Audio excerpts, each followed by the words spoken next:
B J ಪಿಯ ಒಳ ಜಗಳ. ಬಿ ಜೆ ಪಿಯಲ್ಲಿ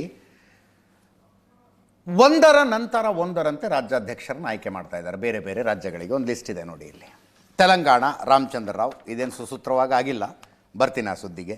Andhra Pradesh PVN Madhav, Maharashtra Ravindra Chavan, Puducherry VP Ramalingam, Mizoram K ಬಿಚುವಾ, Uttarakhand Mahendra Bhat, Himachal Pradesh Rajiv ಬಿಂದಲ್, Andaman Nicobar Anil Tiwari, Madhya Pradesh Hemant Khandelwal announce ಆಗಿಲ್ಲ ಇನ್ನು, ಬಟ್ ನಾಮಿನೇಷನ್ ಅವ್ರದ್ದು ಒಂದೇ ಇದೆ, ಸೊ ಅನೌನ್ಸ್ ಆಗುತ್ತೆ. 8 ಅನೌನ್ಸ್ ಆಗಿದ್ದಾವೆ. ಇವು ಗಂಟೆಗಳ ಲೆಕ್ಕದಲ್ಲಿ ಅನೌನ್ಸ್ ಆಗ್ತಾ ಇರುವಂಥದ್ದು. ಮಧ್ಯಪ್ರದೇಶ, ಕರ್ನಾಟಕ, ಸಹಜ ಕುತೂಹಲ ಕರ್ನಾಟಕ ರಾಜ್ಯಾಧ್ಯಕ್ಷನಾಗಿ ಮುಂದುವರಿತೀನಿ ಅಂತ ವಿಜೇಂದ್ರರ ಹುರುಪಿನಲ್ಲಿದ್ದಾರೆ. ಅವರ ವಿರೋಧಿ ಪಾಳೆಯದವರು ರಾಜ್ಯಾಧ್ಯಕ್ಷರು ಬದಲಾಗ್ತಾರೆ ಅನ್ನುವ ನಿರೀಕ್ಷೆಯಲ್ಲಿ ಅವರಿದ್ದಾರೆ. ಈ ಮಧ್ಯದಲ್ಲಿ ಸಂಧಾನದ ಮೇಲೆ ಸಂಧಾನ, ಸಭೆಗಳ ಮೇಲೆ ಸಭೆಗಳಾಗ್ತಾ ಇದ್ದಾವೆ. ಅಶ್ವಥ್ ನಾರಾಯಣರ ಮನೆಯಲ್ಲಿ ಸಭೆ ಆಯ್ತಲ್ಲ, ಮೊದಲನೇ ದಿವಸ ಬಹಳ ಸಾಂಗವಾಗಿ ಉಭಯ ಕುಶಲೋಪರಿ ಸಾಂಪ್ರತ ಎನ್ನುವಂತೆ ಸಭೆ ಮುಗಿಯಿತು ಅಂತೆಲ್ಲ ಸುದ್ದಿ ಬಂದು. ನೆನ್ನೆನೂ ಅಂದೆ ನಾನು, ಒಬ್ರಿಗೊಬ್ರು ಶೇಕ್ ಹ್ಯಾಂಡ್ ಮಾಡಿಸಿದ್ರಂತೆ. ಆಗಿದ್ದಾಗೋಯ್ತು ಒಂದು ಸಲ ಶೇಕ್ ಹ್ಯಾಂಡ್ ಮಾಡಿ ಅಂತ ಅರವಿಂದ್ ಲಿಂಬಾವಳಿಯವ್ರನ್ನ ವಿಜೇಂದ್ರರನ್ನು. ಅದು ಆಗಿದ್ದು ನಿಜ. ಅರವಿಂದ್ ಲಿಂಬಾವಳಿಯವರು ಹೇಳ್ತಾರೆ, ಎದುರಿಗೆ ಬಂದರೂ ಒಂದು ಶೇಕ್ ಹ್ಯಾಂಡ್ ಕೊಡಬಾರ್ದೇನ್ರಿ ಅಂತ. ಒಟ್ಟಿಗೆ ಕೂತ್ಕೊಂಡು ಊಟ ಮಾಡಿದ್ದಾರೆ. ಬಟ್ ಒಳಗಡೆ ಏನೇನು ಚರ್ಚೆ ಆಯಿತು ಅನ್ನೋ ವಿಷಯಗಳು ಒಂದೊಂದಾಗಿ ಹೊರಗಡೆ ಬಂದು. DV ಸದಾನಂದ ಗೌಡರು ರೆಬೆಲ್ಸ್ ಟೀಮಿನ ಸದಸ್ಯರೇನಿದಾರಲ್ಲ, ಸಿದ್ದೇಶ್ವರ್ ಥರದವರು, ರಮೇಶ್ ಜಾರಕಿಹೊಳಿ ಥರದವರು, ಏನು ಅವ್ರನ್ನೇನು ಕಡಿಮೆ ತಾಕತ್ತು ಇಟ್ಕೊಂಡಿದ್ದವರು ಅಂದ್ಕೊಂಡಿದ್ದೀರಾ? ನೆಗ್ಲೆಕ್ಟ್ ಎಲ್ಲ ಮಾಡೋಕ್ಕೆ ಹೋಗಬೇಡಿ, ಅವ್ರನ್ನ ಯಾಕೆ ಕರೀಲಿಲ್ಲ ಈ ಸಭೆಗೆ ಅಂತೆಲ್ಲ ಸದಾನಂದ ಗೌಡರು ಮಾತಾಡಿದ್ರಂತೆ. ವಿಜಯೇಂದ್ರ ಅವರು ಸುಮ್ಮನೆ ಕೂತ್ಕೊಂಡು ಕೇಳಿಸ್ಕೊತಾ ಇದ್ರಂತೆ. ಅದೆಲ್ಲ ಆಗಿದೆ. ಈಗ ವಿಜಯೇಂದ್ರ ವಿರೋಧಿ ಬಣದ ಡಿಮಾಂಡ್ ರೇಣುಕಾಚಾರ್ಯರನ್ನು ಸಸ್ಪೆಂಡ್ ಮಾಡಿ ಅಂತ. ಯಾವ ರೀತಿ ಪಕ್ಷ ವಿರೋಧಿ ಚಟುವಟಿಕೆ ಹೇಳಿಕೆ ಕೊಟ್ಟಿದ್ದಕ್ಕೆ ಬಸನಗೌಡ ಪಾಟೀಲ್ ಯತ್ನಾಳರನ್ನ ಪಕ್ಷದಿಂದ ಉಚ್ಚಾಟಿಸಲಾಯಿತು, ಅದೇ ರೀತಿಯಲ್ಲಿ ಪಕ್ಷ ವಿರೋಧಿ ಚಟುವಟಿಕೆ ನಡೆಸಿದ್ದಕ್ಕೆ ರೇಣುಕಾಚಾರ್ಯರನ್ನು ಉಚ್ಚಾಟನೆ ಮಾಡಬೇಕು ಅನ್ನುವ ಬೇಡಿಕೆಯನ್ನು ರೆಬೆಲ್ಸ್ ಟೀಮ್ ಇಟ್ಟಿದೆ. ಇದು ನಿರೀಕ್ಷೆಯಂತೆ ಸಿದ್ದೇಶ್ವರರ ಬೇಡಿಕೆ. ಸಿದ್ದೇಶ್ವರ್ ಪತ್ನಿ ಗಾಯತ್ರಿ ಸಿದ್ದೇಶ್ವರಿಗೆ BJP ಟಿಕೆಟ್ ಕೊಡಲಿಲ್ಲ ಈ ಸಲ, ಅವರ ಪತ್ನಿಗೆ ಟಿಕೆಟ್ ಕೊಡ್ತು. SS ಮಲ್ಲಿಕಾರ್ಜುನ್ ಅವರ ಪತ್ನಿ ಪ್ರಭಾ ಮಲ್ಲಿಕಾರ್ಜುನ್ ಕಾಂಗ್ರೆಸ್ ಕ್ಯಾಂಡಿಡೇಟು 26,000 ಓಟಲ್ಲಿ ಎಲೆಕ್ಷನ್ ಸೋತುಬಿಟ್ಟಿದ್ದಾರೆ ಸಿದ್ದೇಶ್ವರ ಪತ್ನಿ.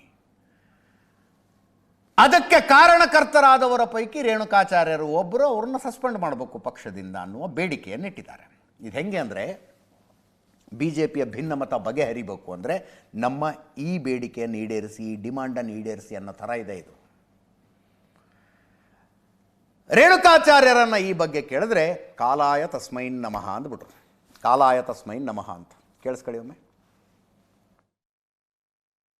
ಎಲ್ಲ ಮಾಧ್ಯಮದಲ್ಲಿ ಸೃಷ್ಟಿ ಮಾಡಿಸೋದಕ್ಕಿರೋದು, ಅದಕ್ಕೆ ಉತ್ತರ ಕೊಡಲ್ಲ. ಕಾಲಾಯ ನಮಃ ತಸ್ಮೈ ನಮಃ. ನಾನು ಭಾರತೀಯ ಜನತಾ ಪಾರ್ಟಿ ಒಬ್ಬ ಕಟ್ಟಾಳ ಕಾರ್ಯಕರ್ತನಾಗಿ ಸಂಘಟನೆ ಮಾಡಿದ್ದೀನಿ, ಹೋರಾಟವನ್ನು ಮಾಡಿದ್ದೀನಿ. ಹೊನ್ನಾಳಿ ಅಂತ ಅವಳಿ ತಾಲೂಕಿನ ಅಭಿವೃದ್ಧಿ ಮಾಡಿದ್ದೀನಿ ಮತ್ತು ಕೋವಿಡ್ನಲ್ಲಿ ಒಳ್ಳೆ ಕೆಲಸ ಮಾಡಿದ್ದೀನಿ. ನಮ್ಮ ರಾಷ್ಟ್ರೀಯ ನಾಯಕರು ಗೊತ್ತು, ರಾಜ್ಯ ನಾಯಕರು ಗೊತ್ತು. ನನ್ನ ವರ್ಚಸ್ಸನ್ನು ಕೆಲವು ನೋಡಿ ಸಹಿಸೋಕ್ಕೆ ಅವ್ರು ಇದು ಅಪಪ್ರಚಾರ ಮಾಡ್ತಾರೆ.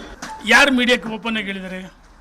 ಯಾರೊಬ್ಬರು ಸ್ಟೋರಿ ಪ್ಲಾಂಟ್ ಮಾಡಿಸ್ತಾರೆ, ಮಾಡಿಸಿ ನನಗೇನಾಗಬೇಕೈತಿ? ನಾನು ಅದಕ್ಕೆಲ್ಲ ಉತ್ತರ ಕೊಡಲ್ಲ. No comments. ಎಲ್ಲಿ ಹೇಳ್ಬೇಕು, ಎಲ್ಲಿ ಮಾತಾಡಬೇಕು, 4 ಗೋಡೆ ಮಧ್ಯೆ ನಾನು ಮಾತಾಡ ಅಲ್ಲ. ಶಾಸಕ BP ಹರೀಶ್ ಅವರು ಮೀಡಿಯಾಕ್ಕೆ ಓಪನ್ ಆಗಿ ಹೇಳಿದ್ದಾರೆ, ರೇಣುಕಾಚಾರ್ಯರನ್ನು ಉಚ್ಚಾಟನೆ ಮಾಡಿ, ನನ್ನ ಉಚ್ಚಾಟನೆ ಮಾಡಿ ಅಂತ. ನೀನು ಯಾರು ನನ್ನ ಬಗ್ಗೆ ಮಾತಾಡೋಕ್ಕೆ? ನೀನು ಯಾರು? ನೀನು ಪಕ್ಷಕ್ಕೆ ಕಾಂಗ್ರೆಸ್ ಬಿಡೋದು ನೀನು 2013ಕ್ಕೆ. ಇದೇ ಲೋಕಸಭಾ ಅಭ್ಯರ್ಥಿ ಸೋಲ್ಬೇಕಂತ ಹೇಳಿ 16 ಸರಿ ನೀನು ಎಲ್ಲೆಲ್ಲಿ ಮೀಟಿಂಗ್ ಮಾಡಿ ಗೊತ್ತಿತ್ತು ನನಗೆ.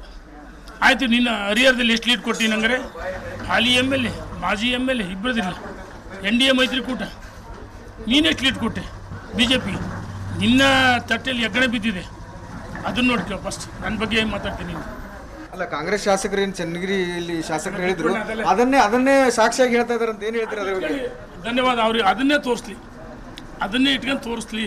ಇದೆಲ್ಲ ಮಾಧ್ಯಮದಲ್ಲಿ ಸೃಷ್ಟಿ ಮಾಡಿಸೋದಕ್ಕಿರೋದು.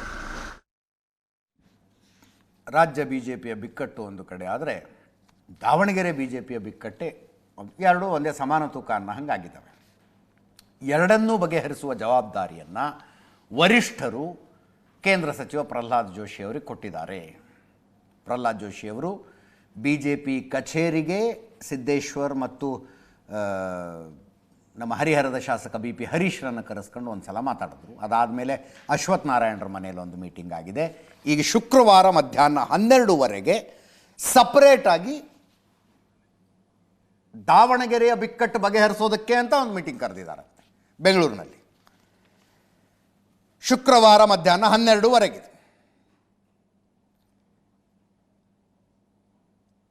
ಈ ಮೀಟಿಂಗ್ನಲ್ಲಿ ಏನಾಗುತ್ತೆ ಅನ್ನೋದನ್ನು ಆದಾಗ ಹೇಳ್ತೀವಿ.